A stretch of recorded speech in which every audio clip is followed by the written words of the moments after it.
Good morning आमार YouTube family. आज के आमी एकटा नतून इनफर्मेटिव भिडियो निये चले एसेछि आपनादेर सामने। এই ভিডিওটাও হতে চলেছে খুবই ইন্টারেস্টিং এবং খুবই হেল্পফুল ইউজফুল। তো আজকের ভিডিওটা হবে blood files and anticoagulants part one এই জন্যই, কারণ ব্লাড ফাইলস আর অ্যান্টিকোয়াগুলেন্টস দুটো একসাথে করলে ভিডিওটা অনেক লম্বা হয়ে যাবে। তো আজকে আমি পার্ট ওয়ানটা ডিসকাস করব।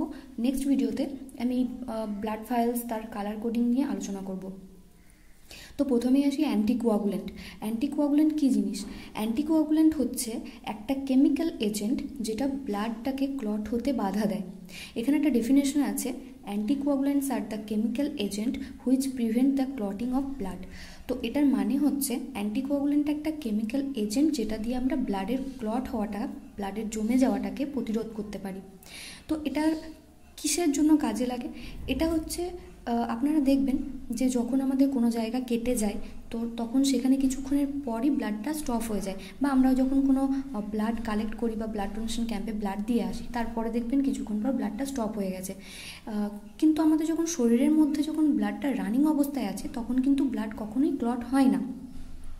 এটার কারণ একটাই, কারণ আমাদের শরীরের মধ্যে ন্যাচারাল একটা অ্যান্টিকোয়াগুলেন্ট থাকে, সেটা হচ্ছে হেপারিন। তো হেপারিনের জন্য আমাদের ব্লাডটা ক্লট হতে পারে না শরীরের মধ্যে। কিন্তু যখন সেই ব্লাডটাকেই আমরা বাইরে বের করে নিয়ে আসি বা কোনো জায়গায় কেটে যাওয়ার পর যখন বাইরে শরীরের বাইরে বেরিয়ে যায় তখন সেটা যেহেতু হেপারিন প্রেজেন্ট থাকছে না সেই জন্য ব্লাডটা ক্লট হয়ে যায়।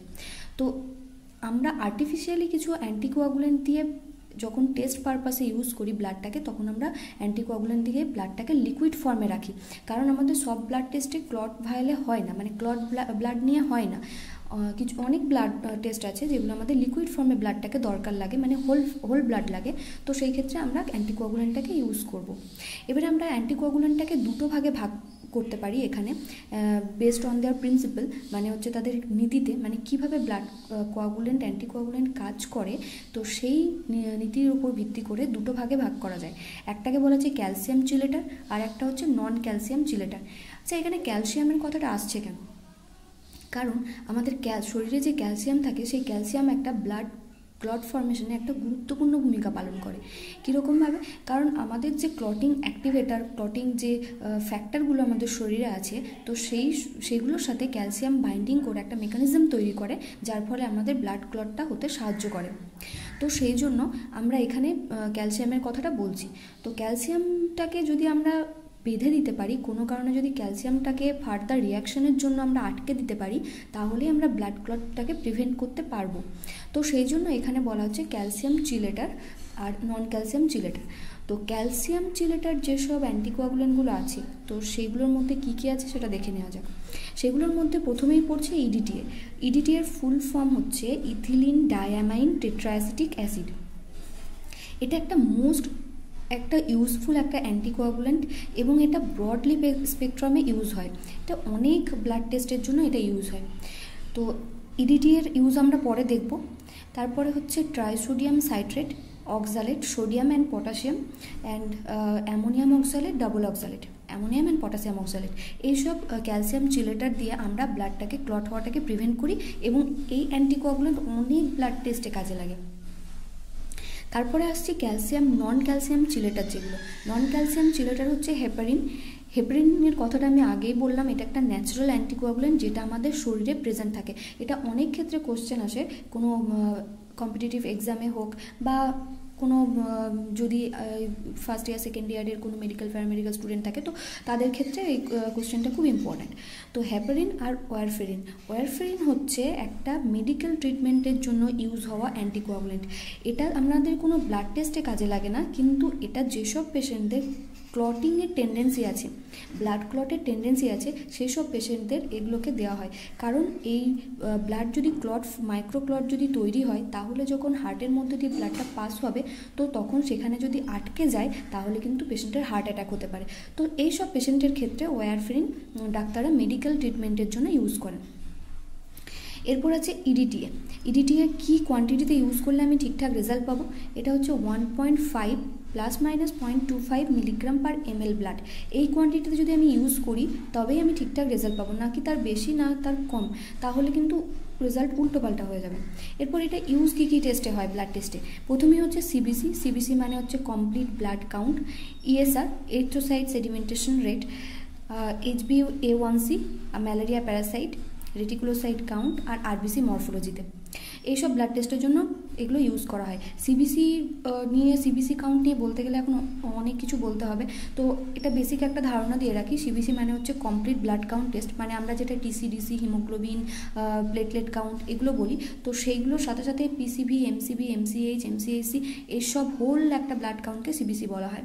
তো সিবিসি ব্লাড কাউন্ট যে কোনো ধরনের পেশেন্ট হোক আগে এটা রিকমেন্ড করা হয় যে সিবিসি টেস্ট করা হোক। তো এটা নিয়ে পরে একটা নেক্সট আমি ভিডিও বানিয়ে দেবো। এরপর আসা যাক এর ডিসঅ্যাডভান্টেজ হচ্ছে এক্সেস অ্যামাউন্ট যদি ইডিটিএ ইউজ করা হয়ে যায়, মানে 2 mg/ml এর বেশি যদি ইউজ করে ফেলি, তাহলে সেই ক্ষেত্রে এগুলো সেল মরফোলজিতে চেঞ্জেস আনতে পারে, মানে এটা শ্রিঙ্কেজ করতে পারে আরবিসি অ্যান্ড ডাব্লিউবিসি দুটোকেই। তার ফলে ব্লাড স্লাইড যেটা আমি দেখবো মাইক্রোস্কোপিক্যালি, তো সেখানে আমি ঠিকঠাক দেখতে পারবো না। তো তারপরে আসছে ট্রাইসোডিয়াম সাইট্রেটের স্ট্রেংথ হচ্ছে 3.8% সোডিয়াম সাইট্রেট, এটার একটা লিকুইড ফর্মে পাওয়া যায় এবং এটা ইউজ কিসে হয়। প্রথম হচ্ছে ইএসআরে ইউজ হয়, এটা 4:1 রেশিওতে এটা ইউজ করা হয়, মানে ইডিটিএ স্যাম্পেলটা প্রথমে কালেক্ট করলাম, তারপরে আমি 3.8% সোডিয়াম সাইট্রেট মেশাবো ব্লাডের সাথে 4:1 অনুপাতে, তারপরে আমি ইএসআর চাপাবো। এরপর হচ্ছে প্রথম মিন টাইমের ক্ষেত্রে এটা 9:1 অনুপাতে রেশিওতে মেশানো হয়। প্রথম মিন টাইম হচ্ছে যেসব পেশেন্টদের ওটি থাকে তার আগে প্রথম মিন টাইম, এপিটিটি, আইএনআর এসবগুলো চেক করতে বলা হয়, কারণ এগুলো যেহেতু কোয়াগুলেশন একটা ফ্যাক্টরের মতন কাজ করে, তো সেই জন্য পেশেন্টের ওটির আগে এগুলো চেক করা খুব দরকার, না হলে ওটির পর পেশেন্টের ব্লাড যদি না থামে তো সেই ক্ষেত্রে রিস্ক হয়ে যায়, তো সেই জন্য আগে থেকে ডাক্তারগুলো এটা চেক করে নিতে বলে। এরপর হচ্ছে অক্সালেট 2 mg/ml ইউজ করা যেতে পারে এবং এটার হচ্ছে যে haemoglobin estimation, HCT value, specific গ্র্যাভিটির জন্য ইউজ করা হয়, যেসব ব্লাড টেস্ট থাকে তার জন্য ইউজ করা হয়।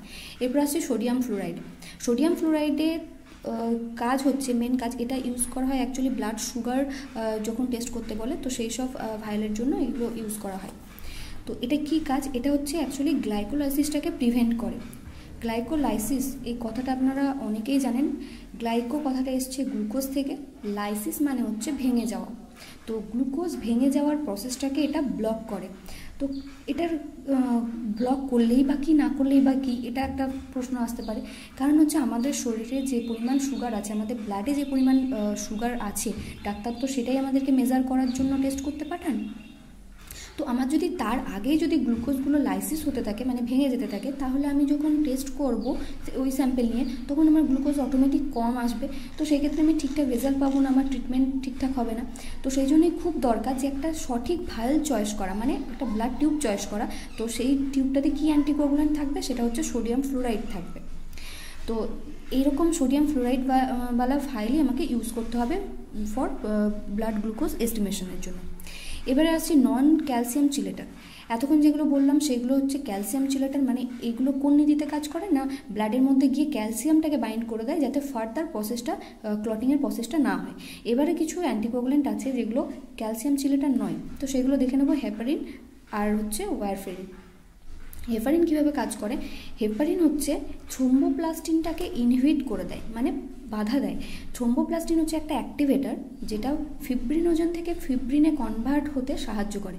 তো আমি যদি ফিব্রিনোজেনটাকে ফিব্রিনে কনভার্ট হতে না দিই, ওখানেই তাকে থামিয়ে দিই, তাহলে আমার ব্লাডটা ক্লট হবে না। তো এটা একটা আলাদা একটা নীতিতে কাজ করছে হেপারিন। তো হেপারিন এই নীতিতে কাজ করে, এটা থ্রোম্বোপ্লাস্টিনটাকে ইনহিবিট করে দেয় যাতে ফার্দার ক্লটিং প্রসেসটা আমার না এগোয়।